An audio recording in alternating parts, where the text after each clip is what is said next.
Vinde, ó Deus, em meu auxílio, socorrei-me sem demora. Eu sou o professor Raiman. E eu, a Maria Carolina Raiman. E você está no canal do Apostolado Católico da família Raiman.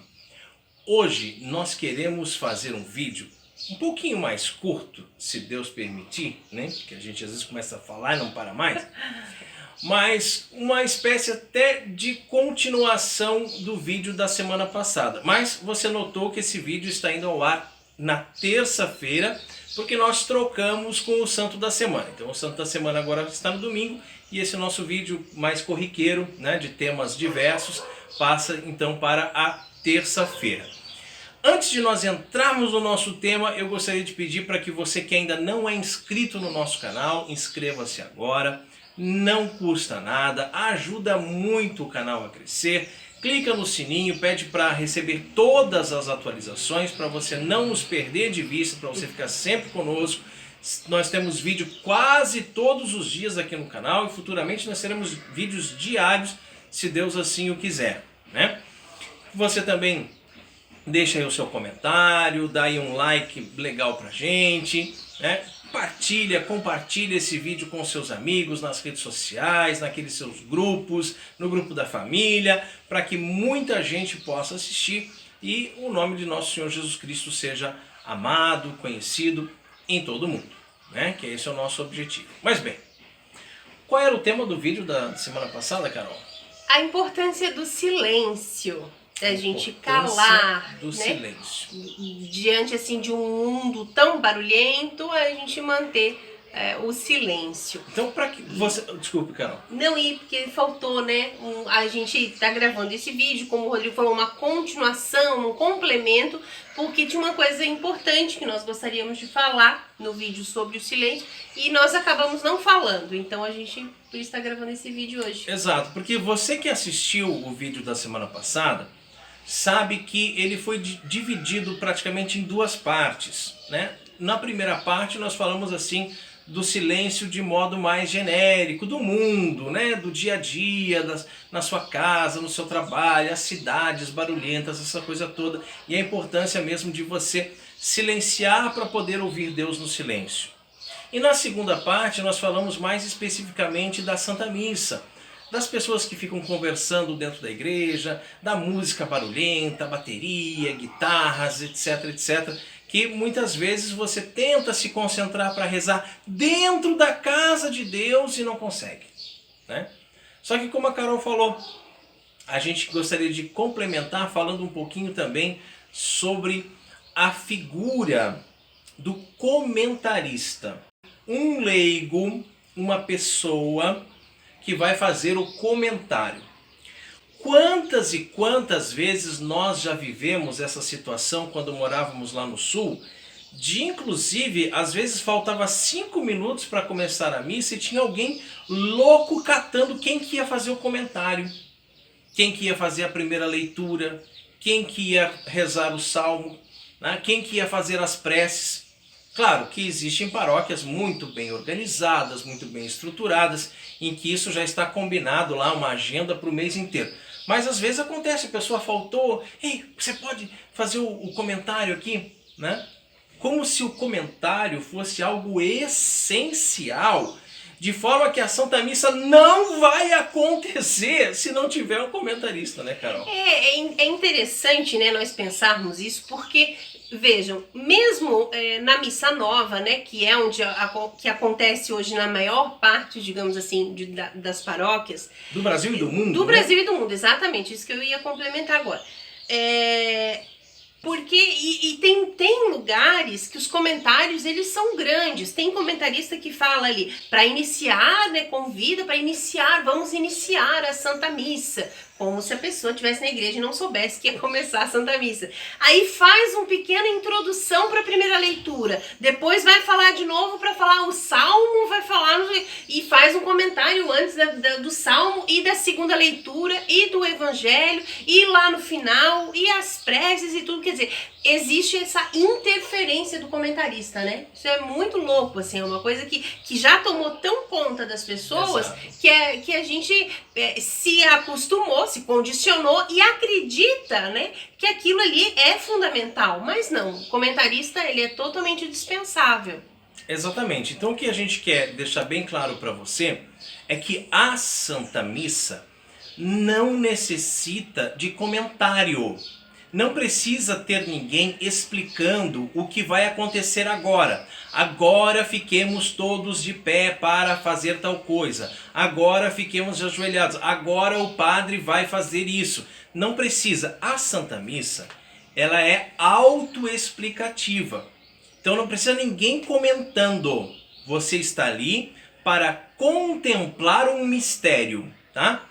E aí a gente falou no vídeo passado sobre a importância de estar em silêncio para contemplar esse mistério. Se você nem sabe responder à missa, digamos que você viajou e você foi para a Alemanha e você não fala nenhuma palavra de alemão, né? Spricht kein Deutsch, e chega lá, você vai à missa. Ai, poxa, mas o padre está falando em alemão, eu não estou entendendo nada do que ele está falando. Como a gente comentava agora no final de semana com os nossos amigos, a gente estava reunido, eu estava comentando que eu fui numa missa em ucraniano, né? Não entendi nada do que aconteceu lá, do que foi falado lá. Mas eu contemplei o mistério. Você não precisa responder a missa se você não souber. Você precisa estar ali contemplando aquele mistério que está acontecendo. Então, como a missa ela é autoexplicativa, ela não necessita de um comentário. Muita gente acha que o comentário ele é meio assim, catequético, ele é pedagógico, ele é necessário, mas como a Carol já falou, não é. Tá? No início do comentário, geralmente, o comentarista ele começa falando sobre as intenções da Santa Missa. Isso é uma coisa importante a gente lembrar aqui, tá? Que tem determinadas paróquias que é uma lista tão grande de intenções que parece que a missa não vai começar nunca, tá? E ficam lá e falam o nome de todo mundo, nomes e sobrenomes. Nós já chegamos a marcar quase 10 minutos, né? O comentarista falando nomes. E aquele fulano que tá lá toda a Santa Missa, né? Também tinha aquele fixo já, a intenção fixa. Mas muitas intenções. Mas é importante saber que cada Santa Missa tem uma intenção. Tá? Isso é uma coisa que parece que o pessoal esqueceu, né? Esqueceu. Cada Santa Missa tem uma intenção. E aí o valor que é cobrado por essa intenção, ele não é assim, não é caro, gente, mas é um valor justo por aquela intenção. Então tem paróquias que preferem não cobrar aquele valor, né? Um pouco mais alto. Cobram um valorzinho bem baixinho, bem simbólico, tipo R$1, R$2, e colocam 200 intenções, né? Mas a Carol ia explicar pra gente por que, né, Carol, que cada missa tem uma intenção. Isso, porque nós, aqui nessa terra, nós sabemos que o valor de uma Santa Missa, né, não o valor em dinheiro... Não em espécie, né? Em espécie. O valor espiritual, né? Isso, o valor espiritual de uma Santa Missa, ele é muito grande, né? Não, ele é infinito. Exatamente, né? É infinito. Ele é infinito. Nós aqui não conseguimos medir, foi isso que eu quis dizer. Então, se você pega esse valor, né, e coloca em uma intenção só, e é isso que aquela intenção vai receber, digamos assim, né, que Deus vai receber todas as graças daquela Santa Missa. Exatamente, né? Os frutos, né. Agora, se você pega a Santa Missa e distribui em 200 intenções, aí ficou vai fracionado. Um pouquinho para cada um, né? É a mesma coisa você pegar um bolo e você come o bolo inteiro sozinho. Não é o ideal, então, né? Uma fatiazinha para cada uma das 200 pessoas, você ficou só com a fatiazinha fininha do bolo. Não é o ideal. Vezes até, desculpa, Carol, assim, às vezes até a pessoa que marca a Santa Missa, ela pode sugerir, dizer assim, olha, já tem uma pessoa marcada para essa missa. Eu vou perguntar para ela se ela não se importa em dividir com você. Aí se vocês dois combinarem, aí a missa fica nessas duas intenções. Mas veja, é uma coisa assim extraordinária, porque cada missa tem que ter uma intenção. E aí fica lá o comentarista lendo várias intenções, e a gente volta no foco desse vídeo, o silêncio. Porque enquanto ele está lá lendo as intenções, tem gente ajoelhada tentando rezar. E essa questão do papel do comentarista, o que a gente tem que tentar refletir é a questão da interferência, né? A interferência. Nós sabemos, e já falamos muito isso aqui, que Santa Missa é um rito. O rito, ele não se modifica, então ele vai ser sempre, né, aquela mesma fórmula, né? A Santa Missa tem essa característica, certo? E a Santa Missa, ela é a memória do sacrifício de Cristo. Então você imagina que você está no Calvário, Cristo está ali de novo morrendo pelos nossos pecados, certo? É o que acontece na Santa Missa, o sacrifício de Cristo. De forma incruenta. Né?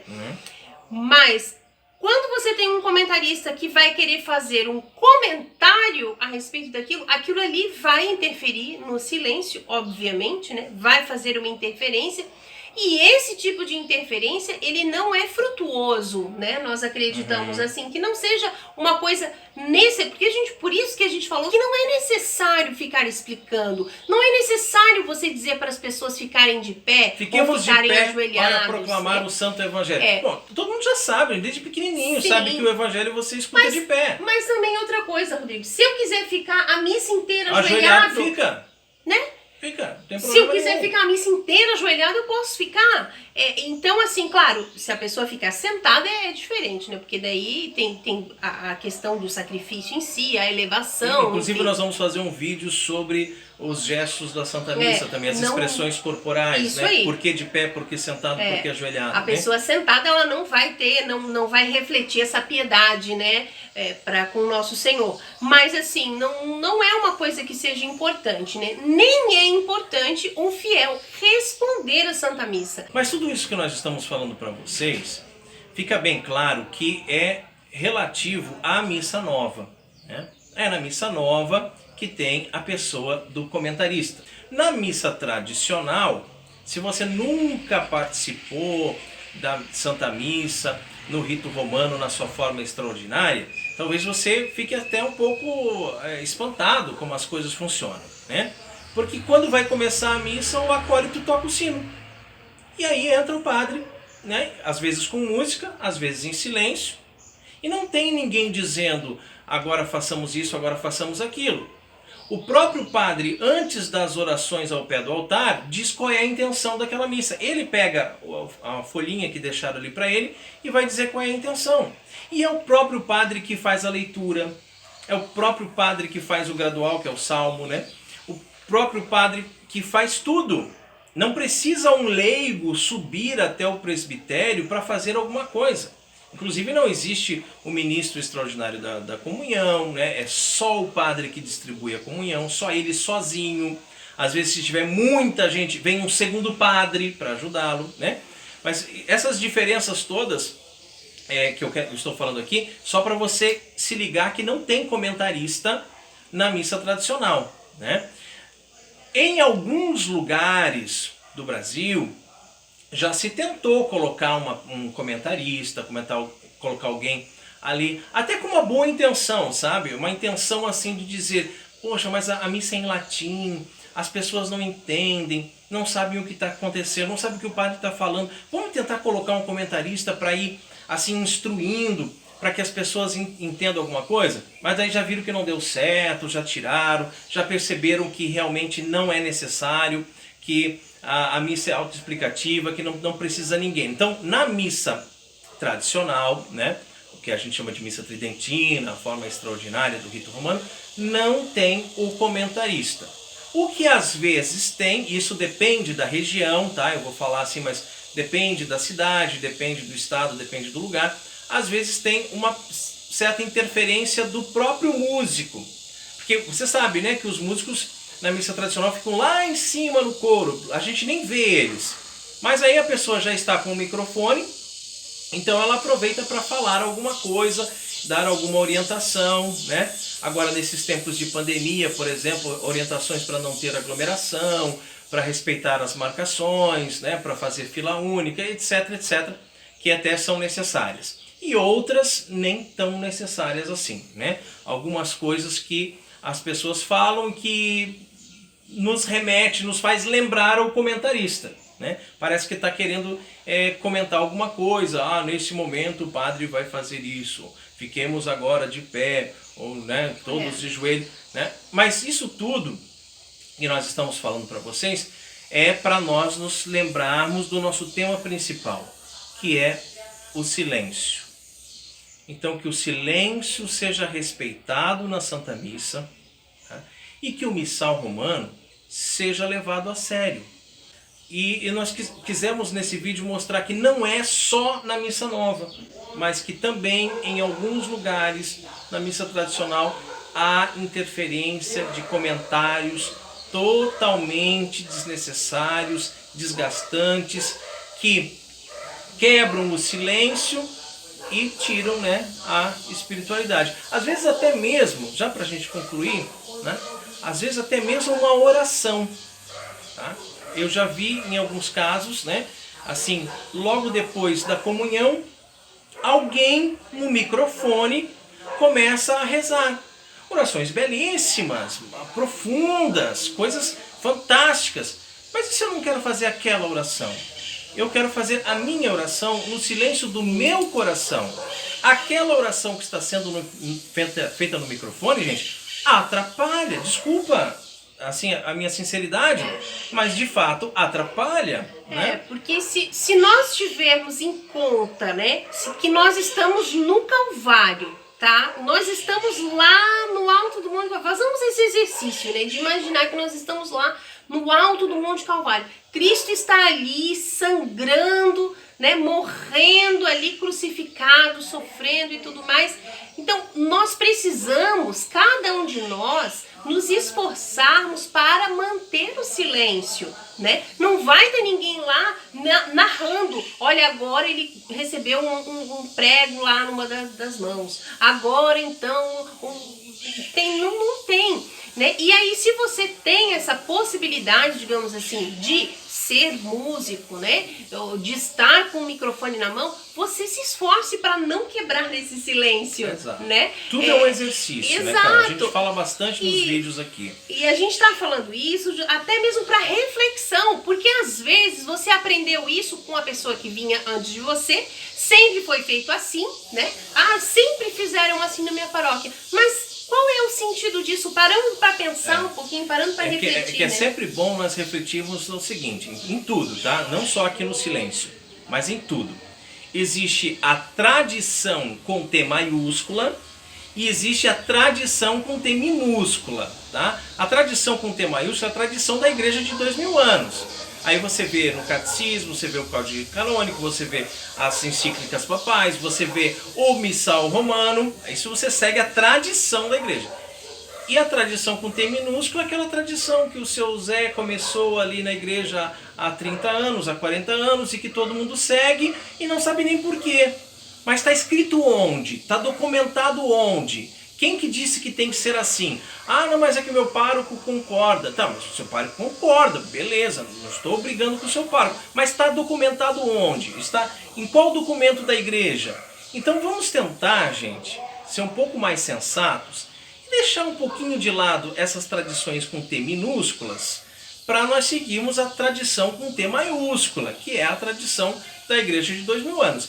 E na tradição da igreja de 2000 anos, a tradição com T maiúscula, o que está previsto? Silêncio. Então façamos silêncio. Glória ao Pai, ao Filho e ao Espírito Santo, assim como era no princípio, agora e sempre, por todos os séculos dos séculos. Amém.